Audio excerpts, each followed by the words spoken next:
Doctor Yunus তার মানে এই আলোচনার চলে, সাক্ষাৎকারের চলে তার বেশ কিছু ব্যর্থতা তার মুখে স্বীকার করেছেন। কোনো সমস্যা নেই, আমরা আমাদের রাষ্ট্র ক্ষমতায় যিনি থাকেন তিনি কোনো অতিমানব নন, তিনি কোনো দেবতা নন, তিনি একজন মানুষ, তিনি ভুল করবেন। তবে হ্যাঁ, আমরা যে আলাপটা করছিলাম যে সরকারের অনেক ক্ষেত্রেই তার ভুলভ্রান্তি বা তার আরও বেশি সতর্ক হওয়া বা তার আরও বেশি অ্যাক্টিভ দেখানোর যে টেন্ডেন্সি সেটা বাড়াতে হবে, এবং ডক্টর ইউনূসের জবাবেই আছে যে তারা আসলে যথেষ্ট এফার্ট দিচ্ছেন না বা টাফ হচ্ছেন না। আমি কয়েকটা ইস্যু একটু ধরতে চাই, মানে যেসব প্রশ্ন আছে।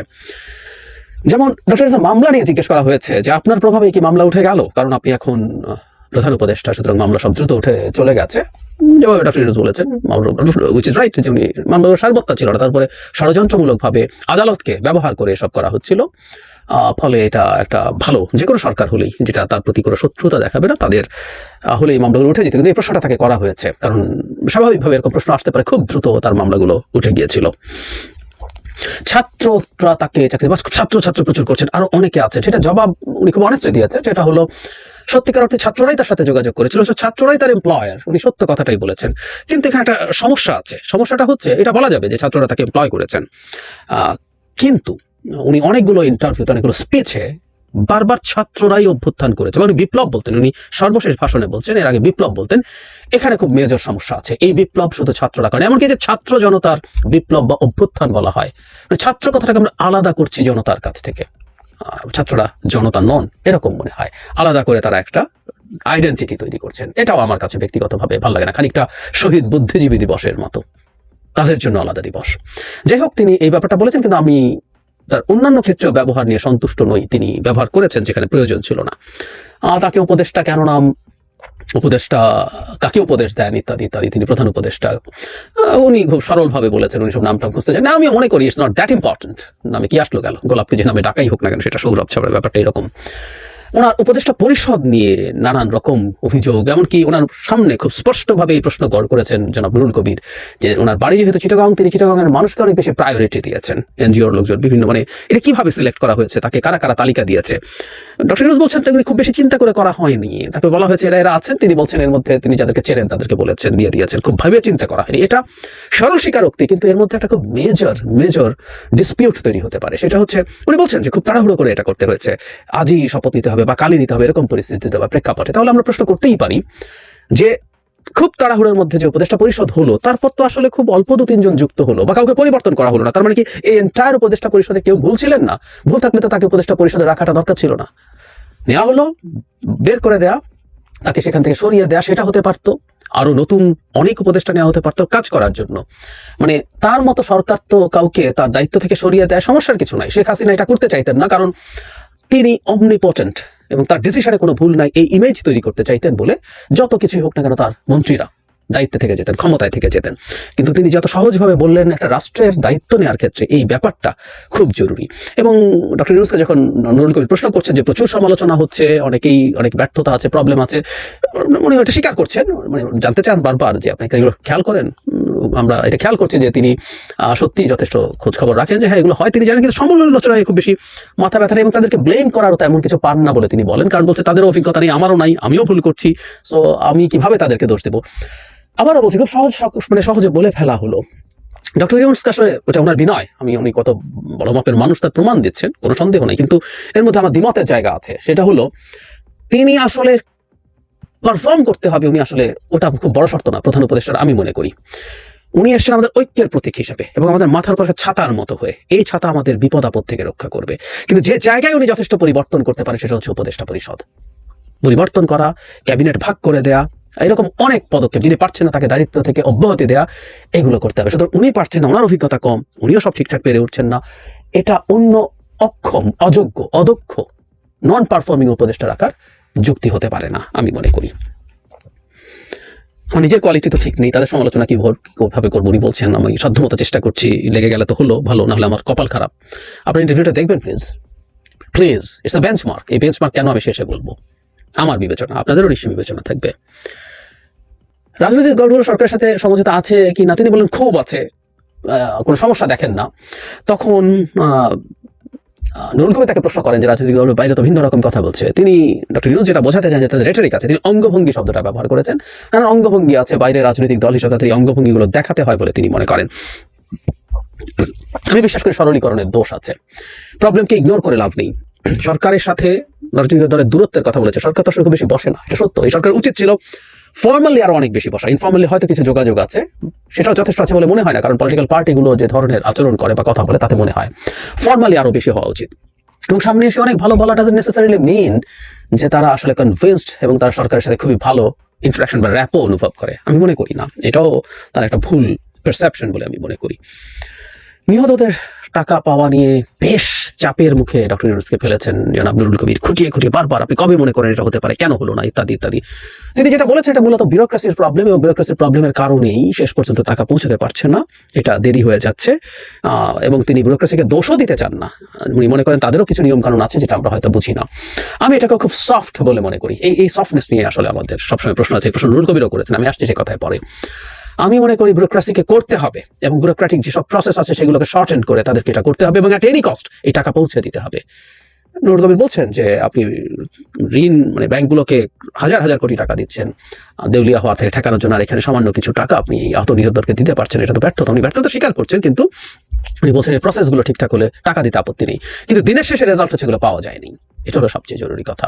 এবং এর চেয়ে বড় ব্যর্থতা আসলে সরকারের কিছু হতে পারে না, উনি স্বীকার করেন। কিন্তু সমাধান না হলে যারা এটার ভুক্তভোগী, যারা শহীদ হয়েছেন তাদের পরিবার এবং যারা আহত হয়েছেন তাদের কোনো লাভ নেই।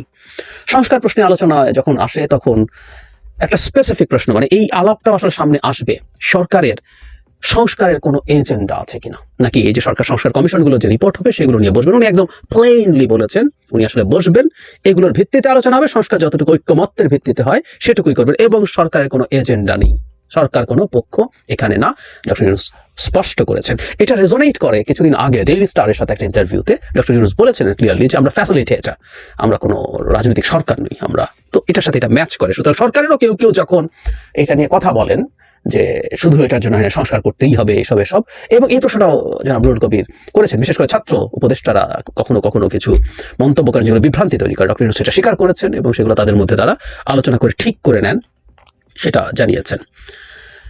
ডক্টর ইউনূস ছাত্রদের সাথে রাজনৈতিক দলের মানে ছাত্ররা তো দল তৈরি করছে, তখন নির্বাচন প্রশ্নে প্রবলেম হয়, কারণ ছাত্ররা অ্যাপারেন্টলি একটু লম্বা সময় নির্বাচনের জন্য চাইবে, তাদের কনস্টিটুয়েন্সি ঠিক করা, সংগঠন তৈরি, এগুলো জনাব নুরুল কবির বলছেন, হুইচ ইজ রাইট। এবং আমি বহুদিন থেকে বলছি যে সংস্কার এখন নতুন করে বিচার যুক্ত হয়েছে, এগুলোর মূল কারণ হচ্ছে নির্বাচনটাকে পেছানোর চেষ্টা। এই চেষ্টাটা খুব এভিল চেষ্টা, আমি তাও মনে করি না। রাজনীতিতে এগুলো হয়, ওনার বেশি সময় দরকার, এবং ওটা ওভাবে না বললে অন্য কোনো বাহানা দিয়ে বলবেন, এগুলো মোটামুটি কমন প্র্যাকটিস, স্পেশালি আমাদের মতো এই অঞ্চলের রাজনীতিতে। ডিফারেন্স মনে করছেন এই সমস্যা থাকবে না, সব ঠিক হয়ে যাবে, এটা আমি সঠিক মনে করি না। আসলে সংঘাত হবে, এবং বিশেষ করে যদি সরকার তাদের প্রতি কোনো রকম কোনো সুনজর দিচ্ছে, সরকার কোনো রকম কোনোভাবে ইনভলভ আছে, সেটা হলে বিপদ হবে। এই ফিসফাস আছে, আমার মনে হয় জনাব নুরুল কবির এই প্রশ্নটা যোগ করলে ভালো করতেন, তিনি এটা জিজ্ঞেস করেননি। নির্বাচন নিয়ে তিনি খুব চমৎকার দুটো সময় আবার স্টিক করছেন, এই বছরের শেষে অথবা 26-এর মাঝামাঝি। এখানে একটা ইন্টারেস্টিং ব্যাপার আছে, নুরুল কবির যখন তাকে প্রশ্ন করছে এটার পাল্টায় যে আপনি কি খেয়াল করেছেন নিশ্চয়ই রাজনৈতিক দলগুলো এতেও সন্তুষ্ট না, তারা আরো স্পেসিফিক হতে চাইছে, আরো তারিখ চাইছে। তো উনি যেটা বলছেন, যেটা আমিও আসলে অনেকদিন বলেছি, ডক্টর সাই বলছেন যে এটা আসলে ওরা চাপ দিতে চায় যাতে যেতে দেরি না হয়, চাপ জারি রাখতে চায়। তো নুরুল কবির প্রশ্ন করেন তো আপনি তো এটা বুঝে গেলেন। ডক্টর ইউনূস তখন বলছেন, হুইচ ইজ ভেরি ইন্টারেস্টিং, সেটা হচ্ছে উনি চান এই চাপটা জারি থাকুক, এই চাপটা জারি থাকলে তাদের মধ্যে কেউ কেউ আছেন যা কেউ ভিন্নভাবে ভাবতে পারেন, তারা যাতে ঠিক থাকেন, এই টাইমের বাইরে যাতে আনা যায়। তার মানে doctor Yunus is very strong about এই ইলেকশনের যে ডেডলাইনটা তিনি বলেছেন, খুব স্ট্রং। এবং উনি এটাও জানেন, এটার অন্তর্নিহিত অর্থ উনি এটাও জানেন তার সরকারের মধ্যে কেউ কেউ আছে যারা এটা এভাবে ভাবছে না, তাদের উপরও রাজনৈতিক দলগুলোর চাপ জারি থাকুক যাতে তারা এটা থেকে সরে আসতে না পারেন। পণ্যমূল্য এসব নিয়ে খুবই টাফ প্রশ্ন, দীর্ঘ একটা সময় তাকে চাপের মধ্যে রেখেছেন জনাব নুরুল কবির। ফুলকপির দাম এখানে এত 20 টাকা হয়ে যায়, চাঁদাবাজি হচ্ছে, কোনো রাজনৈতিক দলের কাউকে আরো মানে রাজনৈতিক দলেরই বিভিন্ন বড় বড় রাজনৈতিক দলের সদস্যরা এগুলো দখল করছে, আপনি কোনো ব্যবস্থা নিচ্ছেন, গ্রেফতার করছেন না, মানে ডক্টর ইউনূস গ্রেফতার করেছেন কিনা সেটাও জানাতে পারেননি। তারপরে জনাব নুরুল কবির প্রশ্ন করছেন যে দিনের আলোতে দিন দুপুরে সব বাস স্টপে পরিবহনে চাঁদাবাজি হচ্ছে, তিনি কিছু করছেন না কেন, আর সরকার কেন চোখে দেখতে পাচ্ছে, সবাই দেখতে পাচ্ছে।